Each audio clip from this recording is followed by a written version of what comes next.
CultfiggaTV.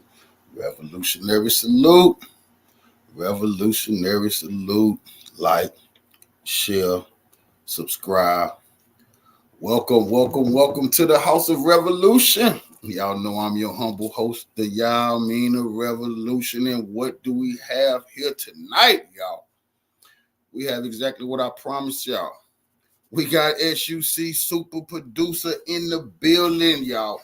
He's coming up here gonna tell his story about the days in the music business, all of the classics that he was a part of. I can't wait to talk to him about songs like Diamonds All in Your Face, Hardest Pit in the Litter, Roll Up a Blunt, Knocking Pictures Off the Wall, and the song Boxes. We definitely, top of the morning, fam, salute, top of the evening, salute. We definitely gonna talk about the song Boxes.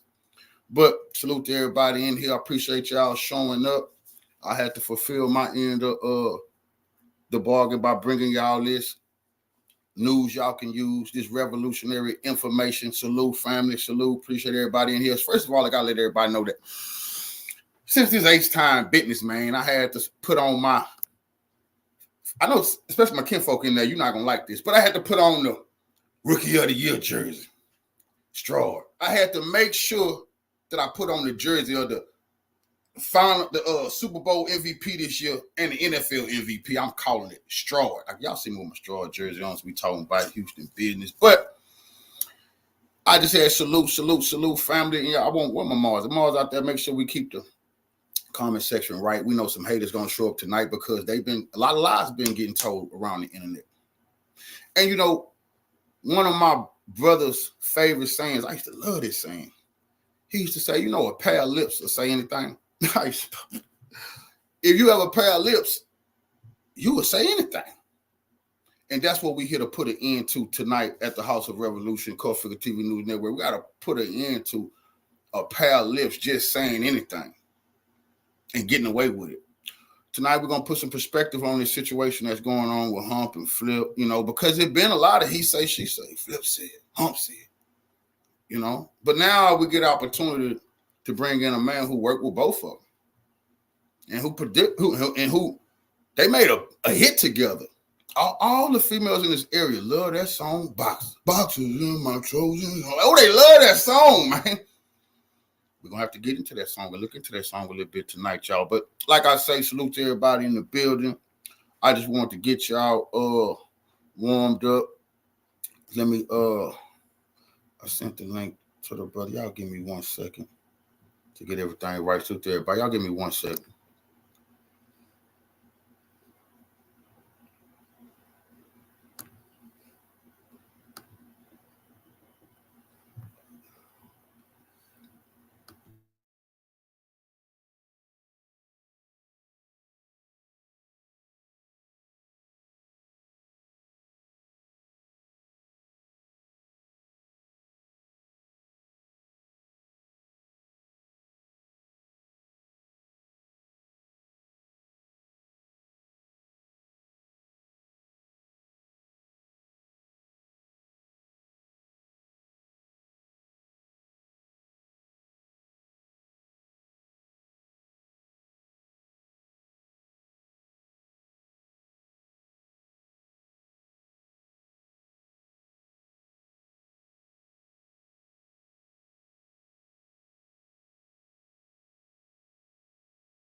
Right, y'all. Guess what we got? We got the super producer. He's backstage right now, man. I want to make sure we send a lot of love to the super producer. It's okay if y'all want to be fans of the super S.U.C producer. He deserve it. Come on, hits. When I was going over this early, my old lady heard that he made boxes. She said, what? I said, hold on, man. We ain't doing all that pandemonium right now, man. We're not here for that. But let's bring the S.U.C super producer up right now. Jaime, what's going on, brother? What up, man? Just sitting here making me a drink with my baby. We just chilling, man. It's my birthday. I'm Happy celebrating. birthday. Yeah, Go man. Figure TV audience. Let's get his brother a happy birthday, y'all. He's spending some time with us on his birthday. Happy birthday, brother. We give you a round of applause, brother. We give you a round of applause. I don't want to. I don't want to BS with you, brother. I appreciate you being here. Right, I appreciate you, man. You know, I don't want to make it seem like I want to make sure you get all the respect for who you are, brother. I grew up on that music. You talking about diamonds all in your face? Yeah. We talking about artists pitting the litter. R.I.P. Big Pokey, man. R.I.P. Big Pokey, man. We talking about roll up a blunt. I just was telling my partner you was coming on. When I said roll up a blunt, he said, "What? This the producer?" I said, "He gonna be here tonight." And then we got knocking pictures off the wall, brother. So I appreciate you being here, a legend in the game, gracing my platform. They saying happy birthday to you, Hyman. Right, man. Tell them, man, I really appreciate everybody. It's so many people that gave us a happy birthday in the free. It's so many people that gave us a happy birthday, and I just appreciate everybody, man, from Memphis to LA to big stars in Houston, and it's people I don't want to throw names because I won't be able to name all of them. And I'm just appreciating the industry for recognizing me, and giving me love on my Facebooks and my Instagram. I just thank y'all. Houston, I love y'all. Been here over 40-something years. Graduated here at Booker T. Washington High School. Acres Home product from Memphis, Tennessee. You know what I'm saying? So I'm just awesome. I'm just glad, and thank you for your awesome platform, because I was quoted that you from a partner of mine this morning. He said, "Man, this dude that got this green like a quilt behind him." I say, "Man, that's cold."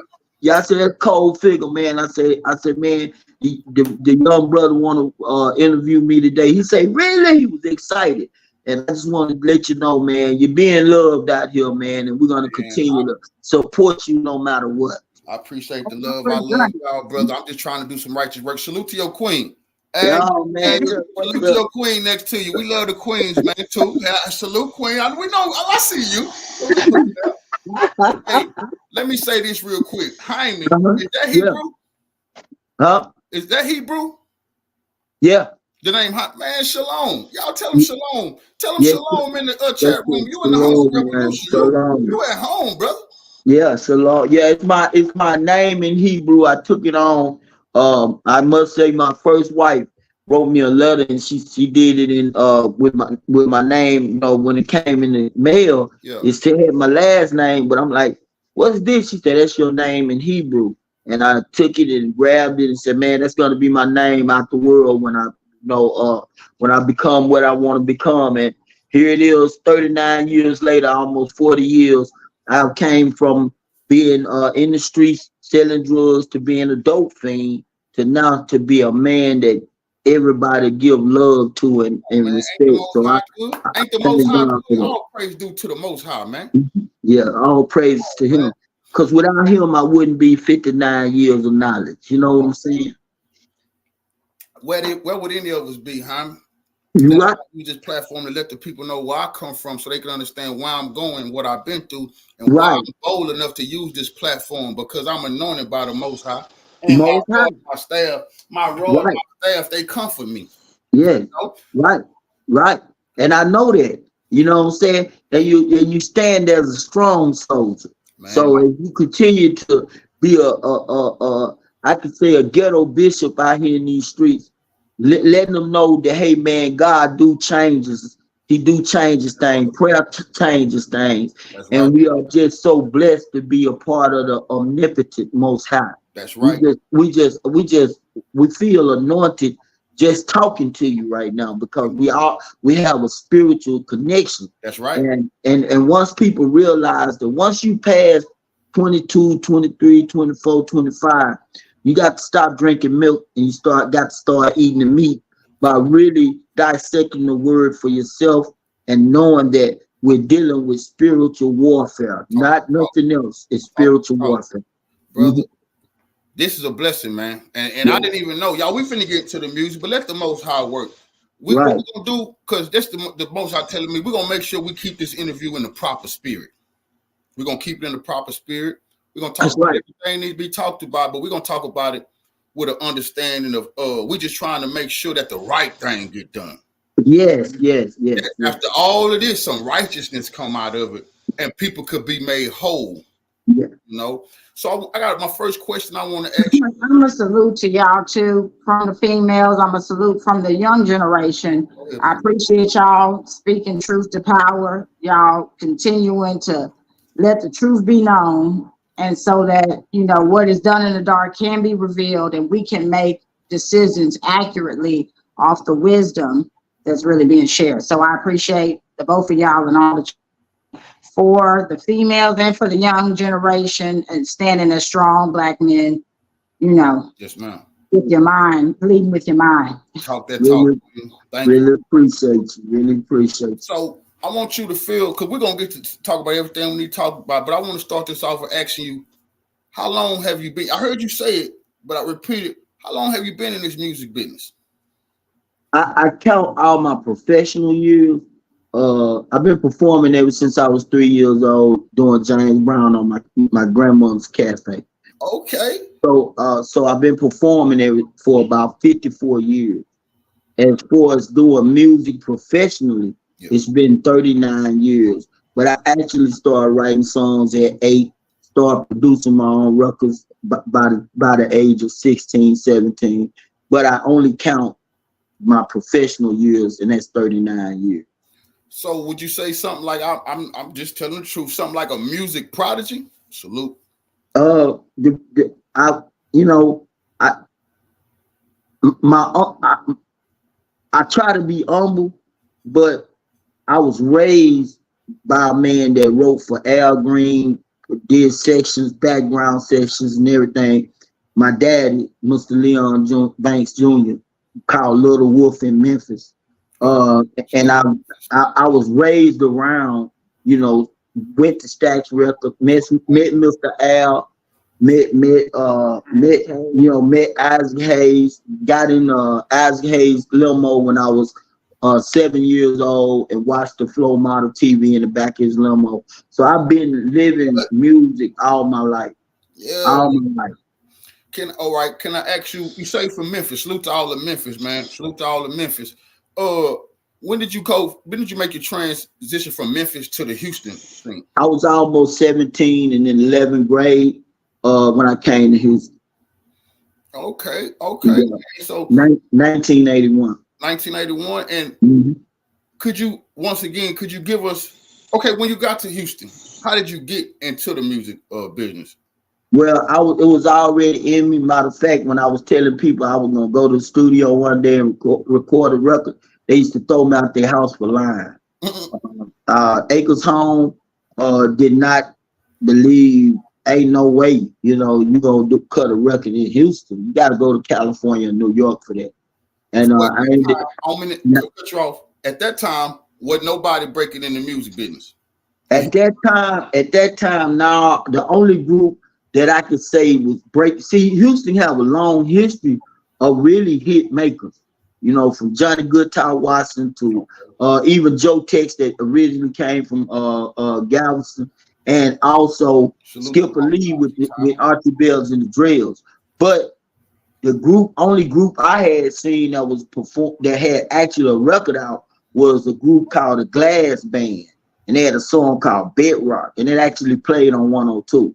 And that's when I looked into that company that was on Yale Street and tried to go to meet with them. That was my first time trying to meet with a record label to try to let them hear my song.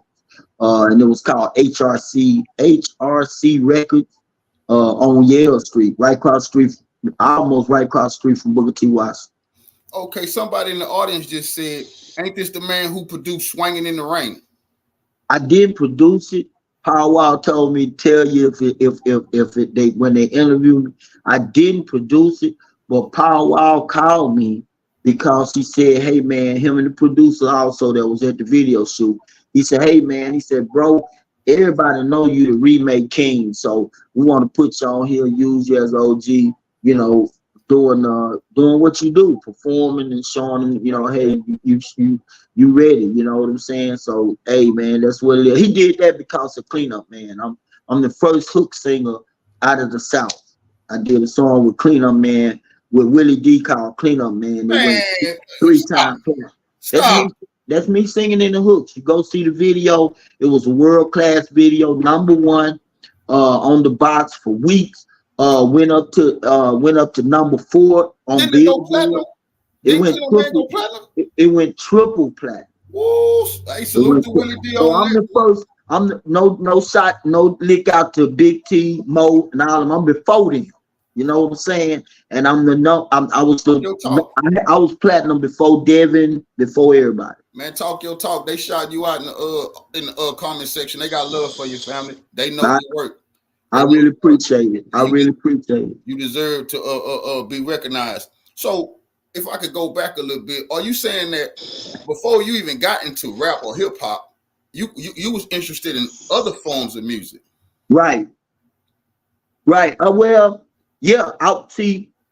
That's why they came and got me. The first song I did for Rap a Lot was a song called Original Mac Daddy with Raheem. That's me and the Hooks Original Mac Daddy.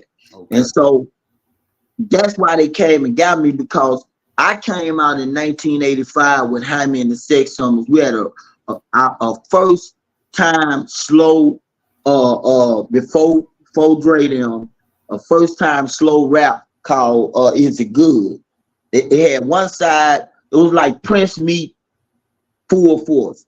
And it one side, me, singing all the lead and singing, and the second side was a rap with me and the Hooks. So we did that, and then Carfreeze came out. So my record came out before them. My record was playing on the radio. They couldn't get play on the radio, nor could they get play on in the clubs. Okay. I was an R&B artist first, and that's how Screw became my fan first. Okay, man. I see. Why did you do it? Okay, that was my next question. Could you give us some of the names? These people, they loving your music. They loving you. We're gonna get to some of the sucker free stuff. Could you just give us a little list of some of the greats you work with? You just R.I.P. Screw. When you said Screw, I had to stop there. Could you tell us you met Screw and when you met Screw? Well, I met Screw only because I forgot. I think it's Prodigy. He was a DJ and he ended up doing beats for what's the boy's name that Tupac tripped out on New York. I think of the Mob Squad. Mob D. Oh yeah, Mob D. Yeah, he ended up and he was working at Soundwave on Main, and when I brought my record in and brought my stuff in, I had a song called "Doesn't This Love Feel Good to You?" That was my EP. So for It's Good. So I turned it in to Soundwave. They took it in consignment, and Screw used to come in there and just grab all kinds of music, whatever new, and especially something local. And he bought one of two of my wax, and he heard it. And after that, he said, "Man, I want to meet this dude." So when I came back for my consignment money, they told me, "Hey, man, Screw want to meet you." And I didn't know who he was. And so when he came in, he met me. I didn't look like I look now. I looked like New Jack City. You know what I'm saying? Like, yeah, with the silk on, silk, perm, player style, Memphis style. And he was took him back with me. He said, "Man, you a real star. I love your music. I said, "Man, I heard you do some kind of chop and screw type thing." He said, yeah, that's what I do. I said, "Man, do my record." He said, "No, man. You don't do it was something he told me. He said, "Man, you don't do something. This is classic. This gonna be, I like to hear your voice the way it is." And he would not chop it, but he would get any product I got, he would buy it. Because it was R&B, and he loved it. So, he became my fan first, and, I autographed the album. Y'all might see some videos where he having an interview. I think it's on the one where he did Soldier Making Cash, even Hawk and Pokey, God rest their soul, C-Note, all of them remember my album being on his fireplace. So it just was amazing, man. Just when I did finally get with them, and they realized they knew who I was, like Pat knew who I was, cause of Screw. Yeah, Pat knew who I was. He was at the video shoot with Southside doing the Southside video shoot, and he walked up to me. He said, "Man, who are you, man?" I think I said, "I'm Jaime." He said, "Man, yeah, man, Scoop told me about you, man. You be doing them cold remakes." He said, "I need you to do something for me." He died like 4 days later. Man, all right. Yeah, so yeah. So I got stories, man. That clique knew who I was before I ever made hits, but they knew me as a singer. A lot of them knew me as a singer. You know, they knew me as a singer, R&B artist. Can I tell that produced my stuff. Are you singing on Diamonds All in Your Face? I'm in the background, you know. I snuck in the background after the group left, and so I can give them some support. So I did a couple of the lines. Well, I mean, you know, did the hook with them, but I did it in an undertone so the whole feel will come back. But they don't know that. That's something new. They don't really know. I actually, after they left, I actually sung on that background. I want to ask you this about the song "Hardest Pit in the Litter." How did R.I.P. Poke? Could you tell us a little bit of making that song, how that came together with the late great Poke, The Hardest Pit? That was a phenomenal song, and we was all waiting on Polio to make his grand day. And when you drop "Hardest Pit in the Litter," that had some of that Biggie funk to it, some of that Biggie Smalls. I thought Poke was gonna be the next to go big like Biggie. I'm not gonna only tell you that, but if you give me a second, I'm gonna tell you something right before he died. I got proof all day because my partners, they was at the house. I was a little upset about not being on the Sensei album. That wasn't Poke's fault. It was, you know, the guys that produced them. You know, they met with us. They met with me and Harvey Love, and only to see where we would take them next. And they went on and did their own thing. I'm still hot about that. That's on the cool. God bless y'all. But at the same time, I want to tell you truly about Hardest Pit in the Litter. We appreciate that. Me and Pokey in the studio is something else. Let me say, I started with the story, so I gotta finish. Yeah. I was at my partners. We all there. My King, shouts out to King Edwards, and y'all be looking for that What That Screw Doing Ballin' Bitch. When that's coming? Oh, it's out. I'm Ballin' Bitch is out now on YouTube and everywhere. And on YouTube is What That Screw Do. Y'all need to check that out. Check out that What That Screw Do, y'all. Check out that What That Screw Do, man. Show love. The video is up for the show we did, Screwhead Show. We are currently working with DJ Gold. You know, that's my young OG. I'm his OG in the game. He, you know, way back. Man, that's DJ Screw DJ. Okay. Me and DJ Gold got a group with along with King Edwards called S.U.C. Look for that album. It's called We Ballin' Bitch. Look for that EP. It's 2 months from now. But I just want to finish. 2 months, you say? 2 months. I just want to. Go ahead. I want to finish that story. He called me and he said, "Hey man, what's up, baby?" And I said, "Whoa!" So I put the song on speaker because King Edwards was an avid fan and associate of Big Pokey. So he said, "Hey man," he said, "Hey baby, what you doing?" I said, "I ain't doing nothing, baby. What's up, big baby?" You know, messing with him. Yeah. And he said, "Man," he say, "Hey man, I'm ready to get back in the studio. I want to do what we used to do. I want to do the." You know how we get in there all and talk shit and you know what I'm saying, make a hit. I said, "Hey man, I've been waiting on you, you know, because I know the people want to hear this, you know what I'm saying? They want to hear the truth. Big Podina, not Sensei, not Big Podina. You feel me? So what we did was talked about it. He said, "Man, come through Thursday. And I'm we're gonna start working." I said, "Man, I'm gonna bring board because I still work on hard gear, not computer, hard gear." So I come in with my board. I was gonna come with my board, but that Thursday came, and I said, "Let me wait till like next week because I wanted to have this idea in my head already, so I can start on something and automatically have something for him, right?" But at the same time, I was feeling, kind of, it was weird. It was a weird feeling, So So the next current that Friday, he died.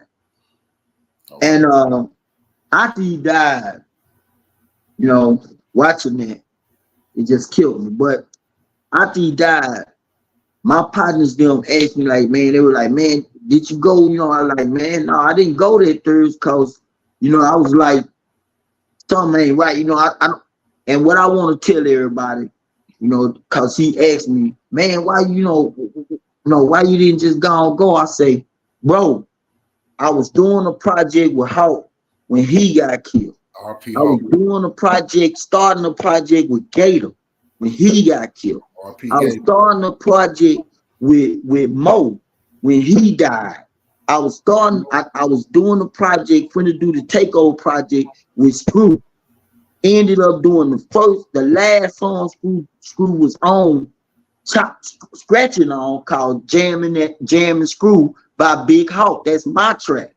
Okay. So I am elated and happy that I didn't go that Thursday. Want y'all to know that, because that's my favorite out of all the screwed up clips. Even though C-Note, the first one put me on, he my favorite bounce. His checks didn't bounce. Even though Big Pokey is my favorite. He my biggie. He the shit for me. That's right.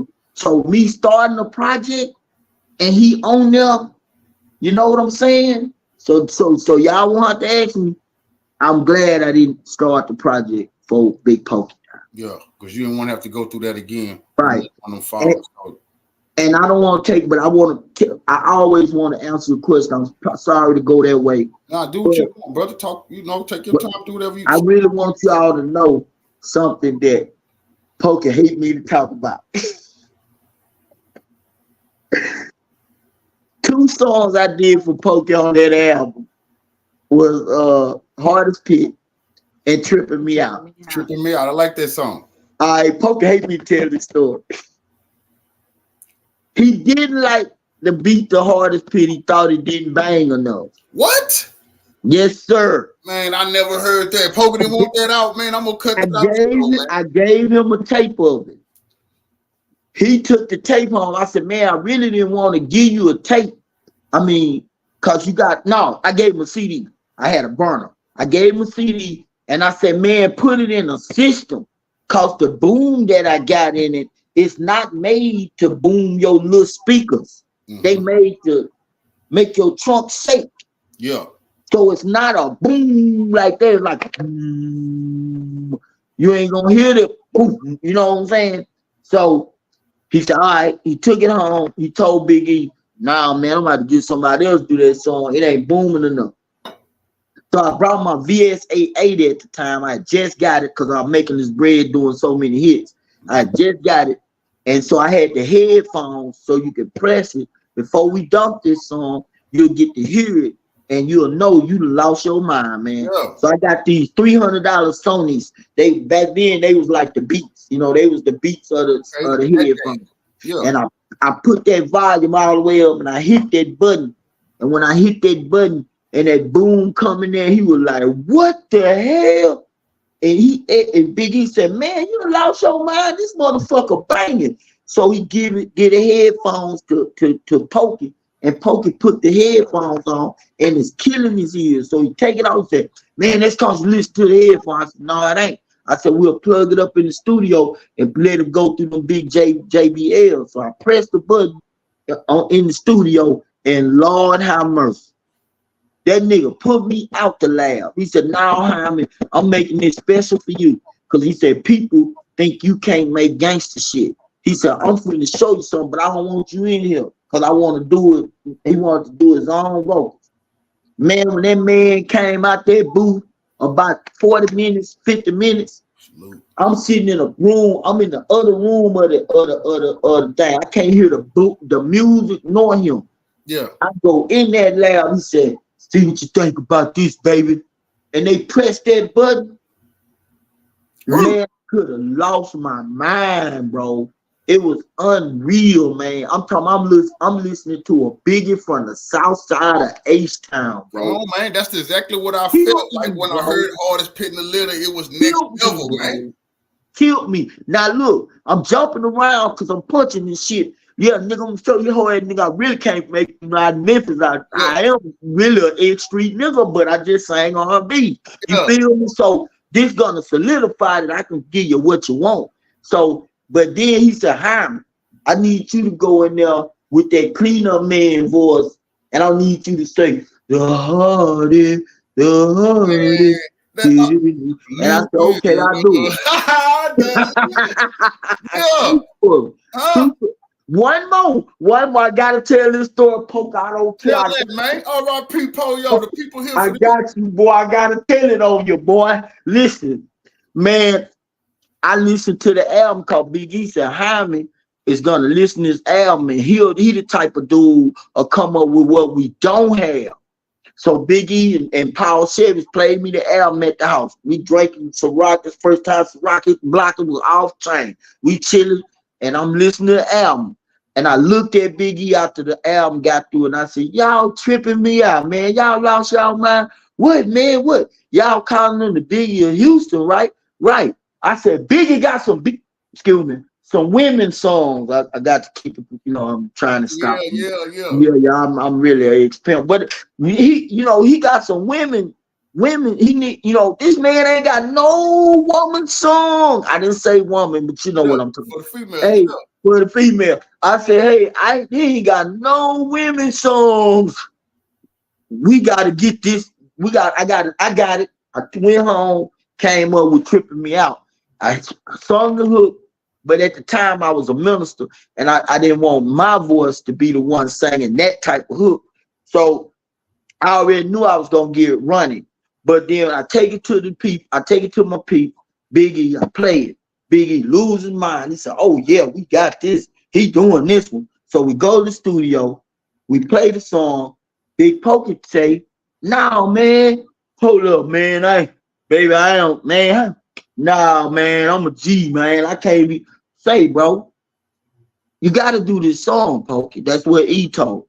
He said, "Nah, man. Look, how the hell you hear me on that?" I said, "Nigga, if you give me 2 seconds to go into that booth, and I'll show you I hear you on this song. Go on do it then. Go on do it." Okay, Milty said, "Yeah, Bradshaw, go on do it." I walk in the booth, and the song come on.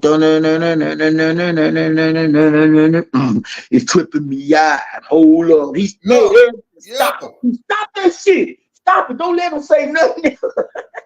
And after that, he went in there with his stubborn ass, and he did it. But he wouldn't say it my way. He says, "Tripping me out, show no." With him, saying, "Hold up." He did it like that.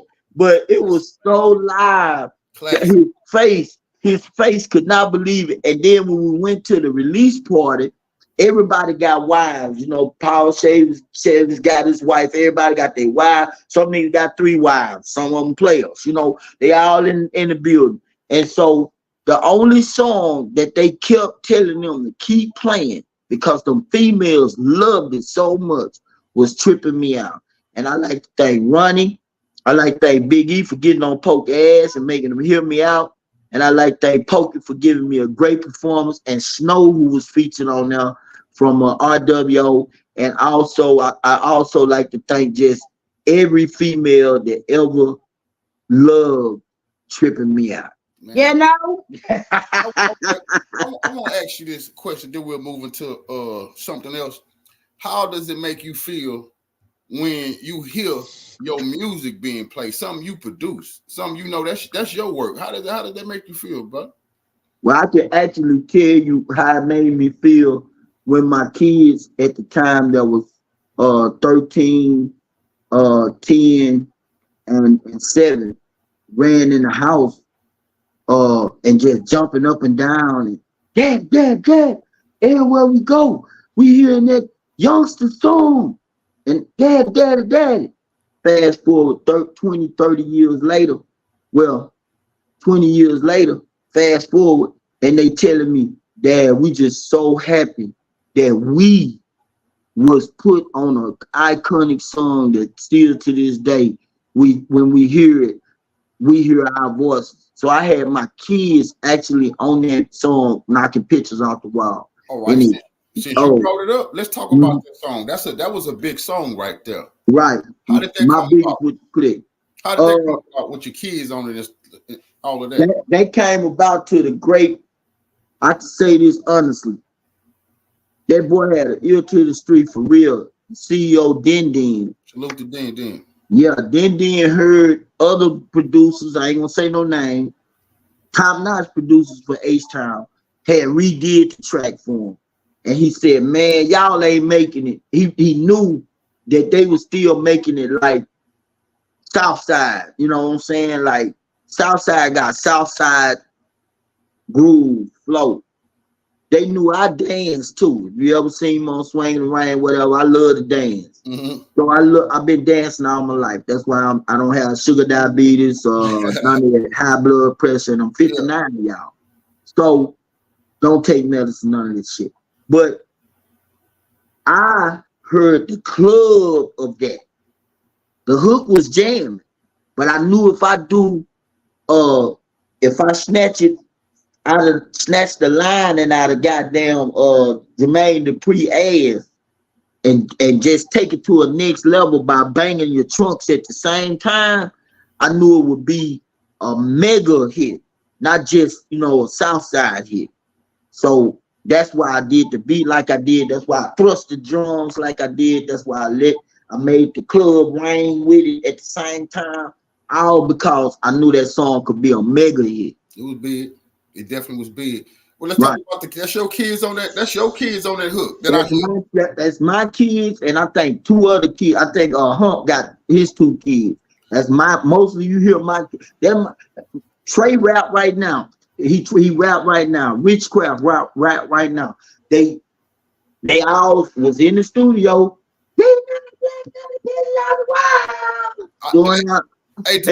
And my daughter didn't want to go. She thanked me to this day that she went. She happy she went? Yeah, man. Bro, I told you, I grew up on your catalog, brother. Yeah. Like I say, brother, I appreciate you coming in here. You putting some historical stuff on wax for us for the first time. And the reason I'm doing that's, I know a lot of people in here like, man, get to what I want to show this man his proper due respect. We got a legend in our face, and let's make sure this legend, his history, you put on wax as we go through this interview. So anybody who's thinking, bro, we're gonna do this the proper way. And I want to give this man his flowers while he on this platform. I grew up on this music that you did, and probably my whole audience grew up on this music you done, brother. So salute to you, man. You really pushed the needle with that H-Town sound, man. Then from Memphis, you push the needle, man.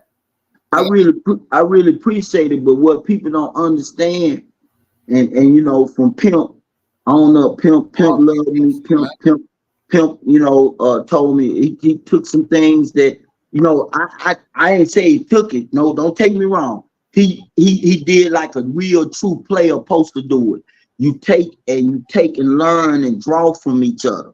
And so Pimp, he's heard my singing, we was in the same studio, track design, where they did Tell Me Something Good beat, and everything. And he's like my percussions, man. And he said, man, I'm gonna grab some. Where you from? So I'm from Memphis. The way I saw him, he said, you got that Al Green, and Ron Mix said, where you from, man? I said, I'm from Memphis. And so he understood what the Memphis sound was. Yeah. And that's why when you hear all those songs, that's the Memphis sound. So it was not hard for me to transition from R&B, where I did Code 3 for Def Jam, Mocha Steph, work with Domino, all out in LA, so it was not hard for me to transition when I seen what was happening over there in the South Side, coming from the North Side of Houston, but coming from the South Side of Memphis, where in Memphis, it's the same. South Side niggas, pimps, are more player laid back. You know what I'm saying? They dress live and all that. North Side pimps is more gorilla, more hood, more thuggish. So when I came over to the South Side, I fit right in. I never got in a beef or nothing. Yeah. I always was chill. Real So player.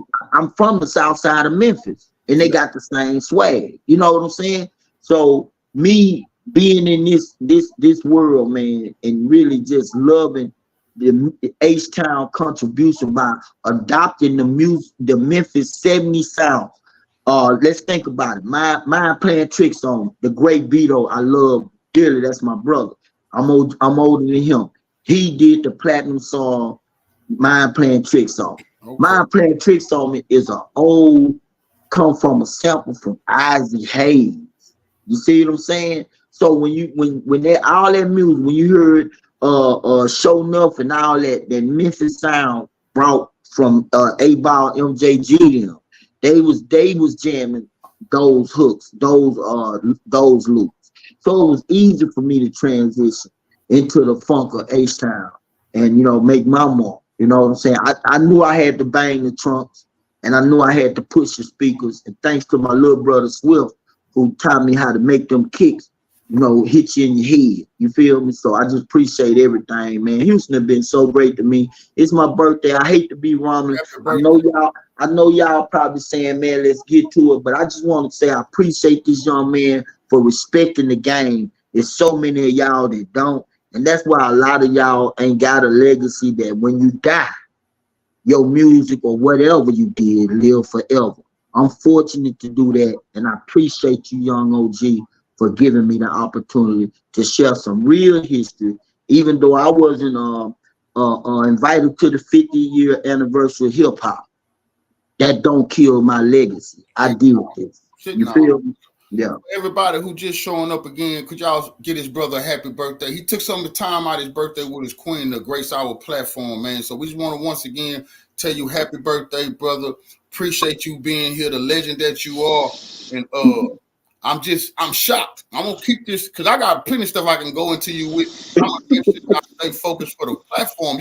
This is very interesting, but I got to focus because I told you I wasn't gonna take up too much of the time. And I'm sitting here. I told you the interview was gonna be about 40 minutes. Excuse me. But hey, excuse me. I'm hopefully I don't do you so bad on here where you re-invite me and we talk about real history of the music business of H-Town and have a really sit down about it. You know what I'm saying? Like this, hey man. I'm pretty sure we're gonna have you back on here because these stories, we could just talk about Poke, Mo, Screw. You're not gonna get away with that. You coming back to talk to us about Screw. And Pimp C, that's my homie. R.I.P. Pimp C. So, bro, you might be a recurring guest every week. I might bring you back on to get some game to these youngsters on how to last as long as you came on. I really appreciate that, man. I love it. I love it. We transition into some game you got to give them because the reason we're here, we all know it's been controversy in the headlines. Right. And like I told everybody, I want to do this in the right spirit. We're not against nobody. We for the righteous. We for our people. We're not against anybody. Right. Some of this truth has got to be brought to the light. It's been a lot of he say, first she say. Flip said, Hump said. So, I want to say this. We're not against the body. We're against the spirit that's making you like that. Let me put that in there. Yeah. That's right. So can I ask you this? How did you meet Hump and Lil Flip? Well, when it comes to Flip, this how I met Flip. I met Flip. I think I met Hump first. I met Hump through my partner first because Hump promote shows. But I met him briefly. I met Flip because C-Note, thank God for C-Note. C-Note is the one that got me. Yeah, he got me in. Free C-Note. That's my boss. I love him. Young boss. You know what I'm talking about?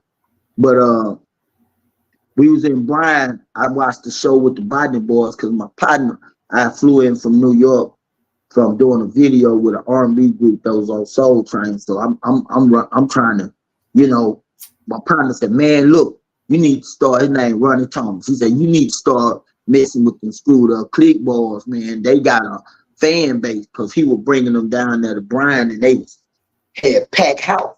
Yeah. So Botany Boys, I said, nigga, Botany Boys, nigga, I was on the cut in Carver Park selling insurance.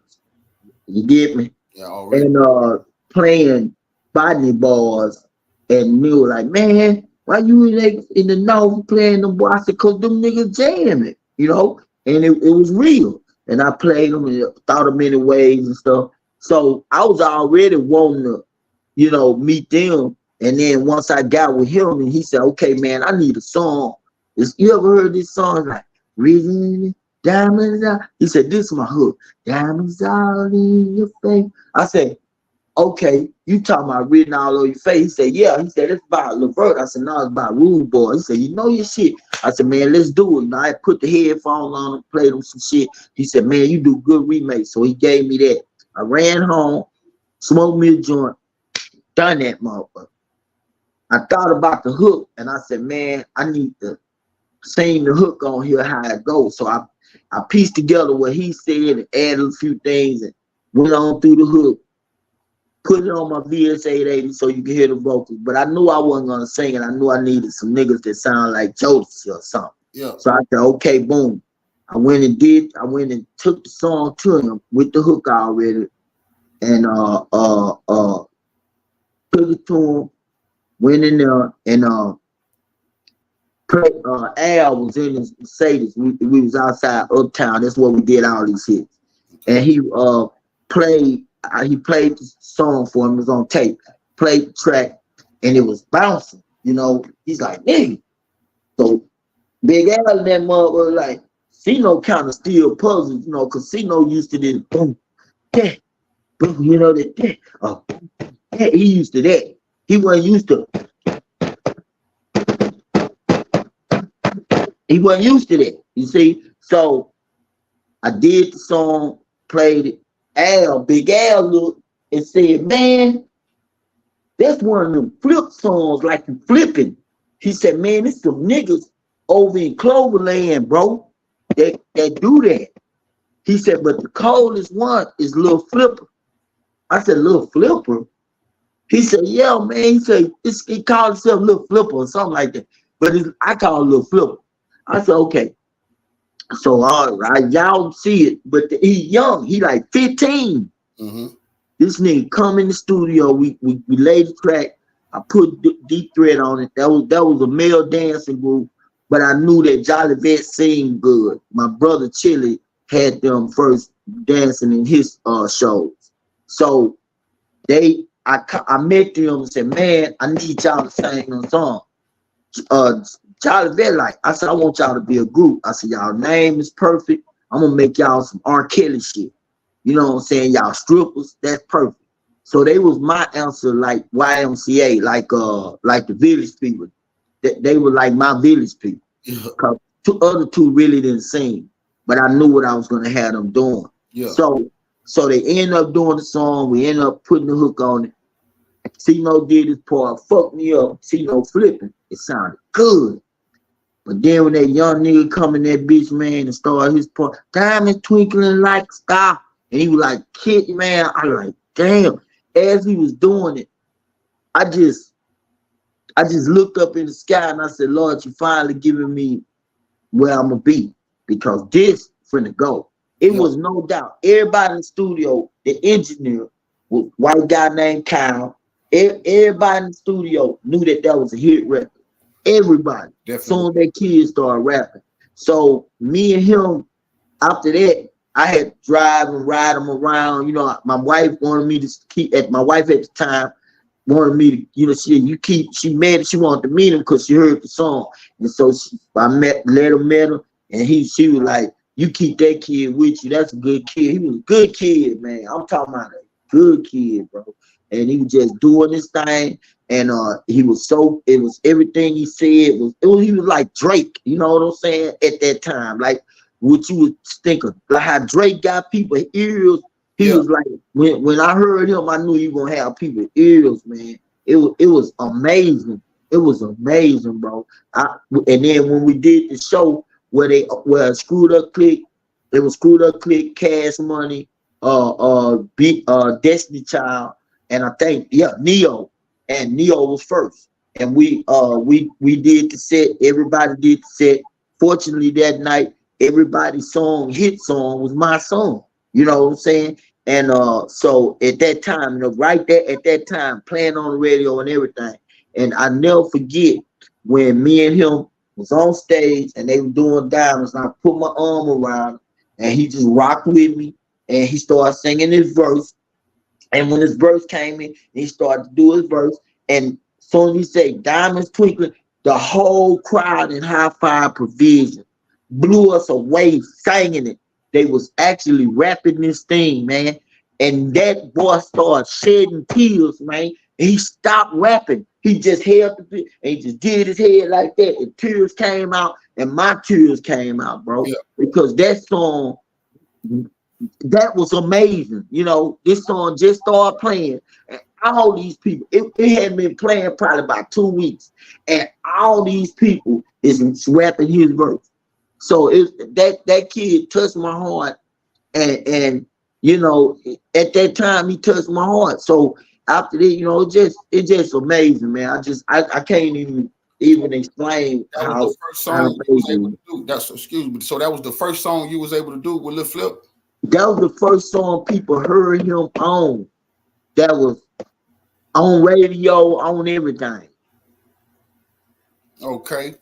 Answer me this. That opened the door for everything. How you met Flip? You told us how you met Flip. He smashed diamonds all in your face out the gate. He was ready to go. How did you meet Hump? Well, when I met Hump first time on the road in Bryan or College Station, one of them, and he was a promoter. I didn't know him for being CEO of music. CEO of music. He wasn't over there. He wasn't doing that. Then when I saw him the second time, it was Cino took me to his house. And then that's when we talked, and he found out I was born in Mississippi and raised in the summertime in Mississippi. And he tripped out. He said, "Man, I'm from Mississippi. My mama, and I met his sisters and all them, and everybody his sister called me her little brother." Okay. All his sisters. Yeah.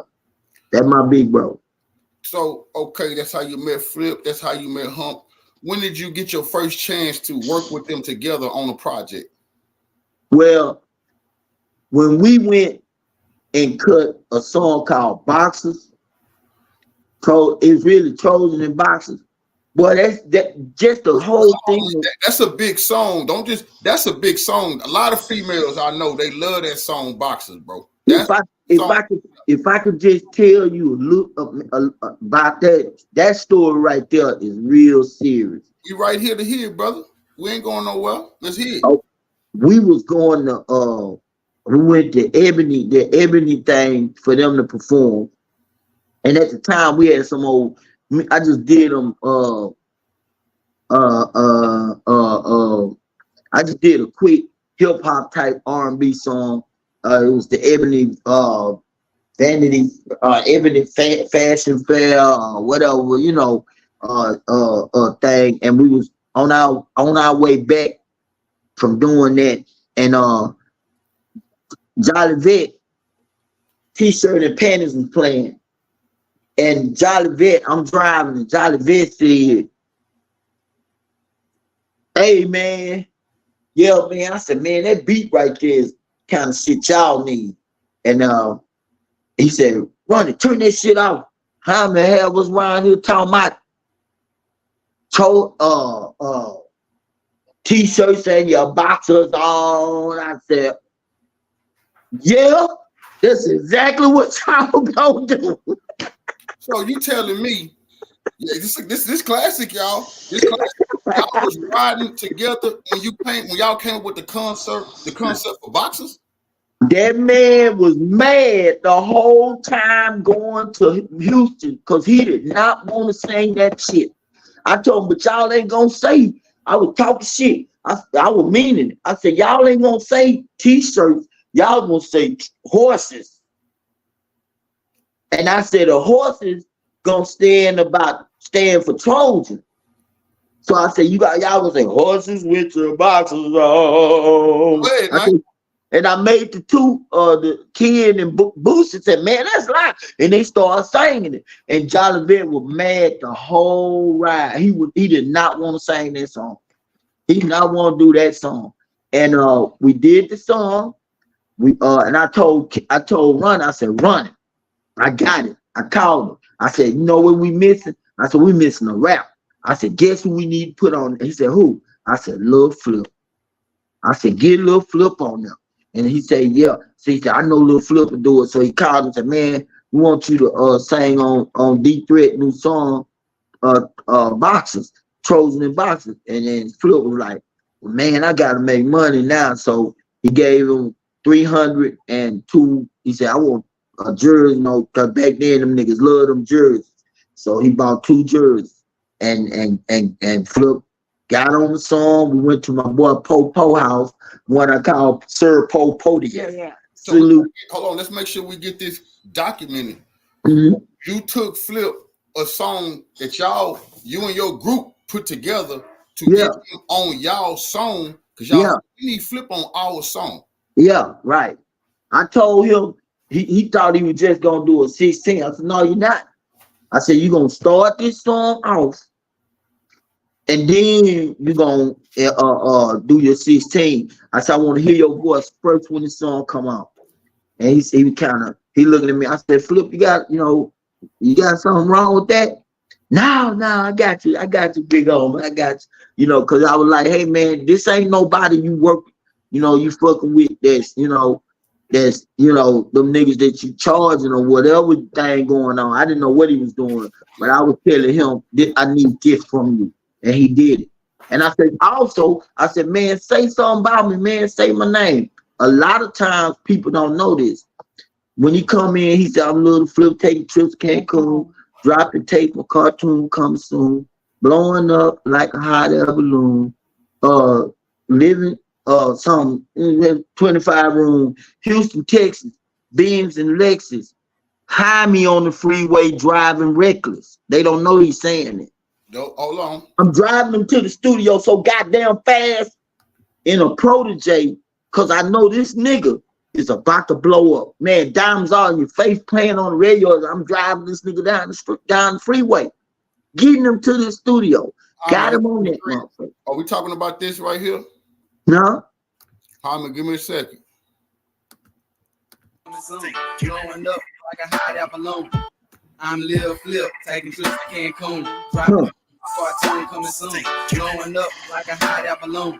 Living in a penthouse with 25 rooms. Houston, Texas, Benz Lexus. I'm on the freeway driving reckless. Who's on the freeway driving reckless? I'm on the freeway driving. Houston, Texas, Benz Lexus. I'm on the freeway driving reckless. Come on, man. I'm prepared, hey, brother. I'm prepared for this. There's a lot of people don't know that. They don't know. They don't know that's what he's saying. Houston not big enough. I'm prepared for this interview, brother. Yeah. I think it's the Mexican. They say, I don't know. But a lot of people didn't know he said Hyman. I asked them, they said, what you think they said? Some on the freeway driving reckless. That's what they would tell me. Let's listen to this. Let's listen to this song, because this your song, correct? Right, I did the beat. Cat wrote part of it. And Jolly Bear wrote the. I'll say I wrote 20%, and he wrote 80% of that song. I'm Lil Flip, taking trips to Cancun, dropping tapes, my cartoon coming soon. Blowing up like a hot air balloon. Living in a penthouse with 25 rooms. Houston, Texas, Benz Lexus. I'm on the freeway driving reckless. Wear sunglasses when you look at my necklace. Worldwide respect is our trend select. Horses with my boxes on. Horses with my boxes on. We in the building, y'all. One of the greats do this music, man. T-shirt and your pants. I got Trojan with my boxes on. Picture this, girl, me and you in our water bed in the shower. I gotta ask this question. I'm gonna let it play. Is that Lil Flip singing? Nope, that's Jolly Bear. I gotta make this clear. Y'all will understand later. The people that I'm hearing singing is not Lil Flip. Nope. Okay. Lil Flip was the first one rapping. Okay. We got this like court. Okay. It's fine man. Say what's on your mind. Don't see nothing wrong. When she walks, she's down. I'm gonna break you off like a blade should, back side to side. Baby, it's all good. I'm not looking for girl to love. If you're right with me, you know I'll take you there. So with my box to go.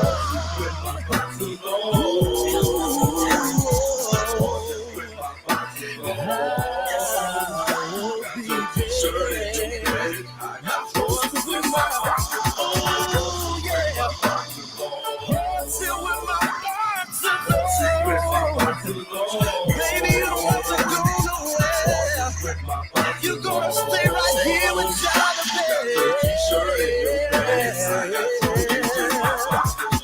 sitting here and you lay there, and you're willing to share your freaky thoughts, baby, with me too. You got your t-shirt on and your panties too.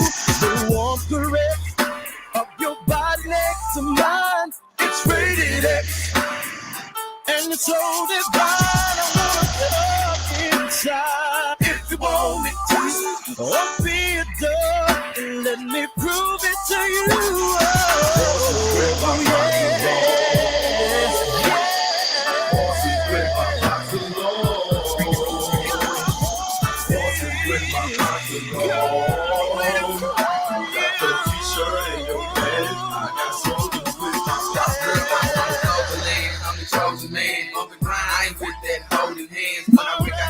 Like Jackie Chan, if you find like Maya, I'll be your man. I like jazzy girls, big classy girls. You know I'm rich, so don't ask me, girl. Sometimes a nice girl be the nasty girl. I'm a freak, don't never put it past me, girl. I got my soldiers in my pockets on. At school, I got my doctors on. Jenny Jones and Nia Long. You don't have to get it on my own standing on. I rap fast and slow while stacking dough.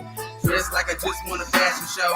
Me humping AP after mode. We didn't make a song that ain't flat or go. You wanna get some deep sweat? How about some deep break, girl? I'm a player. Don't get the sheets wet. Let me put a fashion walk on your neck. And I'll let you kiss my shot at that head. I need a sweet lady just like Tyrese. Depths out, putting it down with sucker free. The slick I claim is HSC. You wanna know what I'm wearing? Wait and see. Sit with my boxers, with my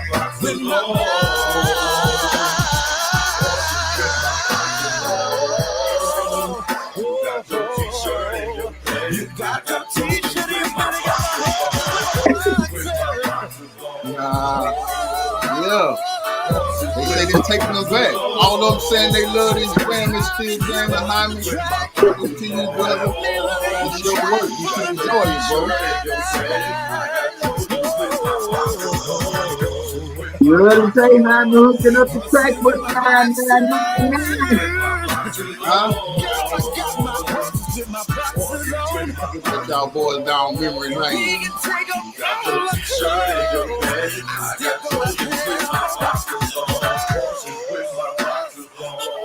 Yeah, I say you got your t-shirt in your pants. I got my toes in my boxes on. Man. We promoted safe sex now, you know, at least we did that. Okay. Okay. Hey man, No. hey man, I want to say this. Hey man, I want to also let y'all know this is Fox. This is Lauren the Fox. You know what I'm saying? Yeah, we got our Beauty and the G podcast coming, so y'all be looking for We're it. gonna be looking for that, man. So you tell me when the Beauty and the G podcast come, you gonna let me know so I can promote it. Y'all gonna, you know. Oh yeah, definitely, man. Hey, we got to do that, man. Yeah.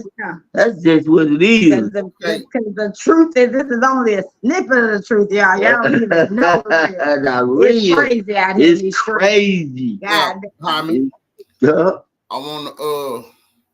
I wanna do this. And I want everybody to pay attention to the screen because we enjoyed that song right there, brother. That you Oh produced. man. As you and your crew was rolling around, y'all came up with that song, and you came up with the concept in your head, and y'all came up with the bars and stuff like that. Then you said, you know what, we should put Lil Flip on this song. Right. Went to get Lil Flip on the song and let him get on your song, right? Right. I need everybody to look at the screen. Jaime, was you shot? Hold on, is that? Hold on, let me see. Cause I'm still see. Hold on, let me get this. I don't know why the hell I still was. Hold on, y'all, because I still had the leprechaun on my screen instead of this. All right. Okay, here we go. Now, if you look at the screen, what you're looking at, I need everybody to understand what they're actually seeing. What you actually seeing is we have for this song boxes. Mm-hmm. That song you just told us about. Mm-hmm. How did you feel when you found out that Lil Flip was getting the writer's credit and her Moxie Publishing to the right? Her Moxie Publishing up on the Clover G Music is getting the publishing from that song. And if I look at in your company, have you received any? Are you receiving any publishing from this song? No. Nothing. Nope. Since 2001. Now I'm gonna say this, brother. I don't want to take you through no emotional roller coasters, brother, because it's been a good night. But you know, I got to let the truth be told. Now you just told everybody in here, and everybody understand. That's why I did it that way. You came up with that song, you created that song, and then you took that song. Lil Flip said, "Hey, could you get on my song, brother?" Now you seeing that Moxie Publishing, which the woman from Moxie Publishing been on Willie D, and she said herself she reconciled all the Flip stuff and made it right. That's what she said. Now, if you look on the screen, you see reconcile in a green circle over here. That means, okay, that's what she did. Now, when she say she said everything right, by setting everything right, that means you put your publishing company on it and you didn't give this man 1/4. You told us, ma'am, that you made sure everybody was right on this song. Right. But now I had a producer and the man who came up with the song right here saying that's absolutely not true because he created the song and took it to you, Flip, to get on. But now you and the Moxie Publishing is doing all of the eating on this song and you get nothing. Brother, how you feel about that? I put my shades on for a reason. You know, the beautiful queen in my life, she's teaching me to be political. And I put the shades on because I don't want people to actually see my eyes on how I really feel. Right? I feel betrayed. You know, where I'm from in Memphis, you don't betray your brother over money. You know what I'm saying? So that's a problem. I just really want to see the right thing be done. All past monies need to be paid the right way. He gets a percentage, and we get the majority percentage because he's a feature, and we let everybody get their publishing. So for his part, you know, definitely he deserves 10% share. But when you're looking at 100%, it's appalling because I actually did that beat. You know, producing music way hard on marriages. You know, and it was nice. I spent, you know, away from the wifey, who was now the ex-wife. Yeah. You know, doing this. So I paid a big price. You know, lost my family working many nights that I could have been, well, didn't have the right type of, wasn't the right type of match. But the person I deal with now, as wife, she's like, you know, she know what's up. So at that time, I look at the whole thing. I don't look at just the money. I look at what it costs me, you know, to try to do this. So, you know, you can, you know, come out on top and forever have your bread, right? You know what I'm saying? Because no matter what, you got that published, you know, and for them to just steal that, and then me and her been out seeing him, and he just showed so much love, you know, like, hey man, Show love. But they ain't gonna buy a drink. But they ain't gonna buy a drink. But you with know, some money that you got of his. You done stole, you know. So I'm just kind of like, little bro. Yeah, really. Me, I'm kind of like, little bro. You know, say it ain't so. You know what I'm saying? Well, my little bro. Yeah. Say it ain't so. You know, it's on the screen, and the reason I want everybody to understand is because the woman who sat next to Flip at Willie D said she reconciled all of his music. She reconciled. When you see reconciled on that screen, that means this is what she has done. This ain't no hump. This is her. And she said when she reached out to me, no, Flips make sure all of the writers, the artists, the producers, they're paid. And I laughed because I knew I had, and I told her, stay tuned to Saturday night. Ma'am, I hope you in the building, because when you was telling that lie, I knew the truth was gonna come out. How can you tell us y'all make sure everybody eat? I got the producer of this song that y'all took. I got the producer on this song, and I'm gonna show you when you making sure everybody eat. I'm gonna absolutely show y'all what it's supposed to look like on the other side in just a minute. But brother, I want to tell you this: I did not want to have you go back down that traumatic experience, because it was in a good mood, and we reliving the old days. But they need to understand, people. We've been hearing about Hump taking advantage of Flip and stuff like that. But I got on the screen right now is actually Moxie Publishing and Lil Flip taking advantage. It's not Hump taking advantage of this producer, this brother right here. People want the proof. CultfiggaTvNews TV just put the proof on the screen tonight. That man created that song, Boxers. That man came up with the concept. That man, the mistake he made was going to Flip with his concept. That was the mistake he made.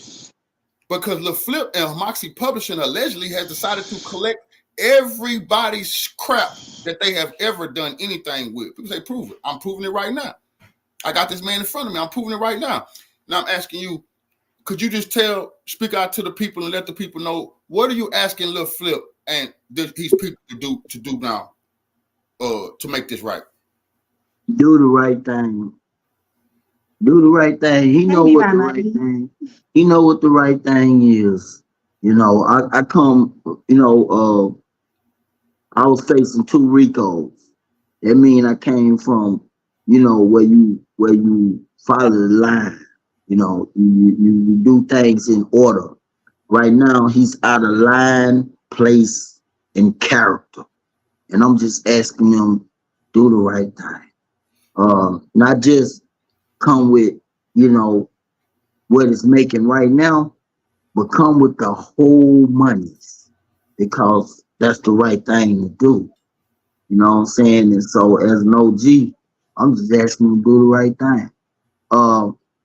I saw little cuts of the Willie D thing just recently. Last night I seen cut. I don't want to watch stuff like that, because you know we want to stay, you know, trying to do what God wants us to do in the right, decent, and order, you know. But so I don't want nothing to just get me off note. But one thing that I know, I'm not gonna get off into what. First of all, we're not talking about what your royalties that you got on that. That ain't what I worried about. That ain't none of that. I'm worried about what was happening to me.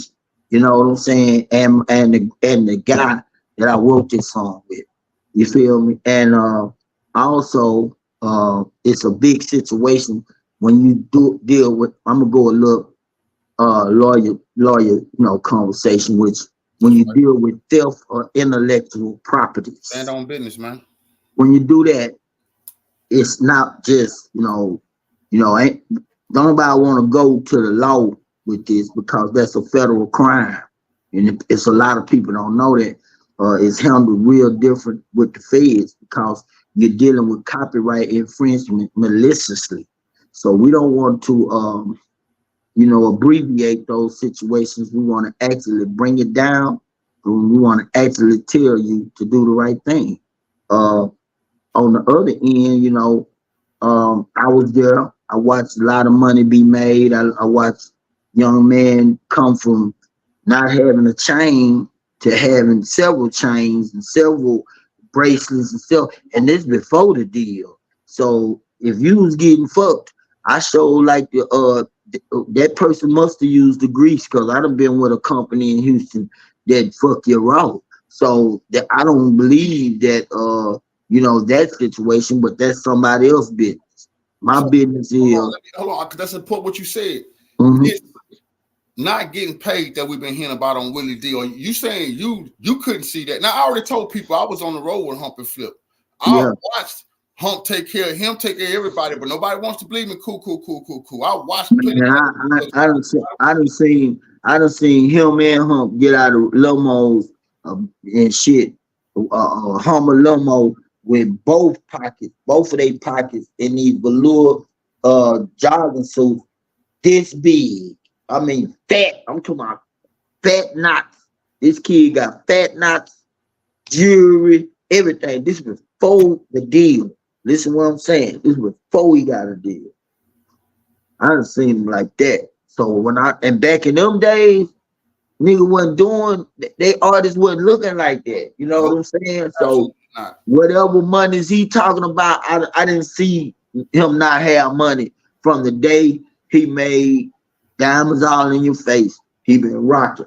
And you know where I come from, I'm just gonna say, just put this out there, because I come from a place where if you come up like that and you see your OG that put you in the door, not only don't you steal from him, you reach in your pocket like the Mac, nigga, like gold did. And you grab his hand. I heard you got a divorce, man. Here you go. You know what I'm saying? None of that never happened. None of that. And if it wasn't for Diamonds All in Your Face, you wouldn't have had none of that, young man. You wouldn't have had none of that. You wouldn't have had none of that. You got the right to speak. Because one thing you done is you praised them so much, you told the truth. So people can't say you speaking hate. You just speaking your truth. I'm getting tired of fans say people speaking hate because they telling the goddamn truth. Now, I heard Lil Flip say on Willie D, hold on. I heard Lil Flip say on Willie D, he rich. He got a $500,000 car. He don't even need this stuff. That's what hurt even more, Flip. Because if you so rich, you don't need it. Why are you allegedly taking this brother supposed to get for his hard work? I mean, you so rich. And this is another thing. This not about Hump. Because some people want to say, oh, he deserved to get over on Hump. Hump finessed him. This not Hump in front of me. This not Hump. This is JHIAME, who helped Flip with big hits. And what does he get in return? You see it on the screen. Allegedly, Hamoxie published and Lil Flip taking that man publishing and writers credits off a song they created and went to him to get a verse. Now they get Flip and Moxie Publishing allegedly getting a whole pie. Come on now. How did that could I correct one situation that you are so live about? It's allegedly when you can't show the proof. You got that move right there. That's right. Well, you can look at it. But I know him and his lawyers and everybody combing through this stuff. So I'm just trying to just walk through I know what you're doing, but I just want to commend you because you actually can say this is what's happening. Because you got it right here where we can see it. I'm looking at it some more just to make sure. It's right and there. You got it right here where he done took all our publishing. Now 100%. I'm finna do something. Now I'm finna show you what it's supposed to look like. And now I'm finna go to show you what it's supposed to look like when you showing love and you splitting a bag. I'm gonna show you what that's supposed to say. I'm gonna show y'all that. What is supposed to be on there. You see, they messed up lying so much. Cause now we're gonna get into the truth. Hold on. Oh no. It was that. That's BMI. You can pull it up. I'll give me a second. Wow. Oh, we gotta split it up.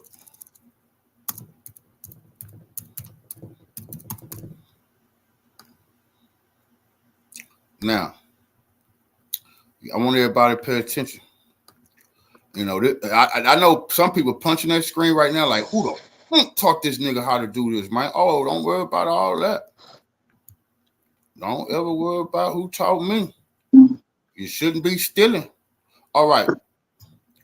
You shouldn't be stealing. And I want everybody to know something. And I'm not gonna stop here. You've been doing wrong by people. The Most High telling me you do right by your people.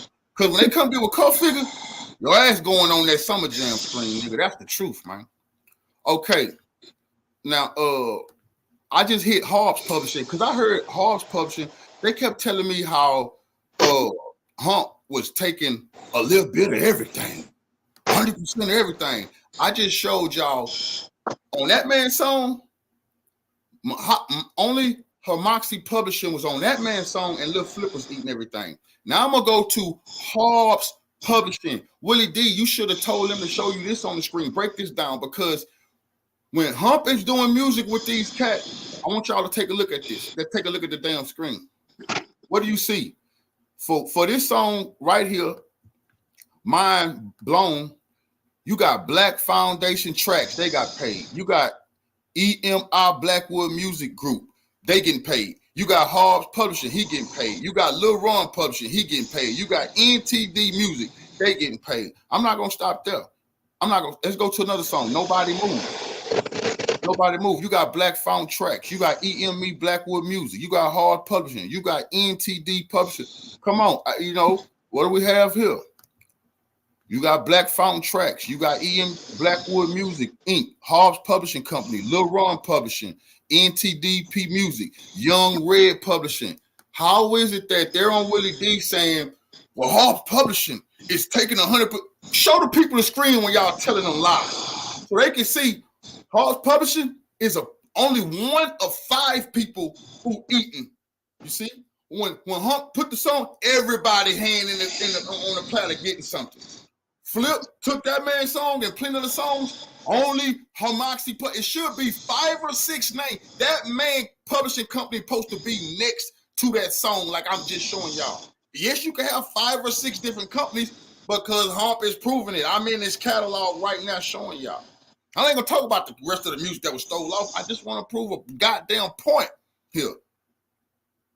They need to ask Willie D. Why did you ask him? Put the shit on the screen. They ain't gonna put it on the screen because you're gonna see everybody goddamn eating like I'm showing you. They don't want to show you the truth. They want to lie. I'm showing you the truth. They eating alone. He eating with everybody. That's the facts. You know, it's on the screen. It's on the goddamn screen, brother. So I had to present that information to you, brother. And I know I done took up a lot of your time, but I want you to, we're gonna get to wrap this thing up, brother. I know you said you just want to Flip to do right. I know it's other people that's involved. Some legal people might get involved in this, right? Yeah. They got to get involved. Yes, it's going down as we speak. You know, I just wish they wouldn't get to that. I wish that, hey man, look, you go down the list of what you made, you break the bread up accordingly, and we just remain, you know, doing business. That's what I want, because I know it's bigger than us. It's bigger than Houston. It's bigger than the world. I did this thing so I may live forever. I mean, when I die, God, you know, whatever God they have for me already set, I still 20 years from now will be heard through the music. So that's what I want. So I just want to keep the music going, pay what you owe. I left the game with Johnny Bonder being my godfather, boss, and I didn't owe nobody. So when I left the game, I did it the right way. This game, I want to see people do it the right way. So that's what I'm praying for now, that it be done the right way, decently and in order. Because we God-fearing people, ain't that right? That's absolutely right, brother. So hey man, we real about it. We real about what we do, and we just want things to be fairly done. You know, that's all. Fairly done. You know, and we'll be okay. Man, you're a legend in the game, brother. You deserve your flowers. I honestly believe it should be some type of documentary going on about your productions, and it's coming from Memphis and all this work you done been doing with people. I believe that this story got to be told in some type of documentary form.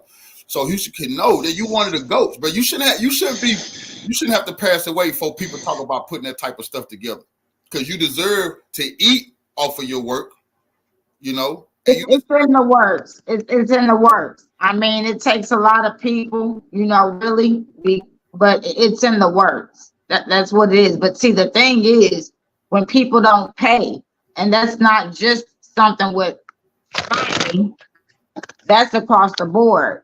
God damn.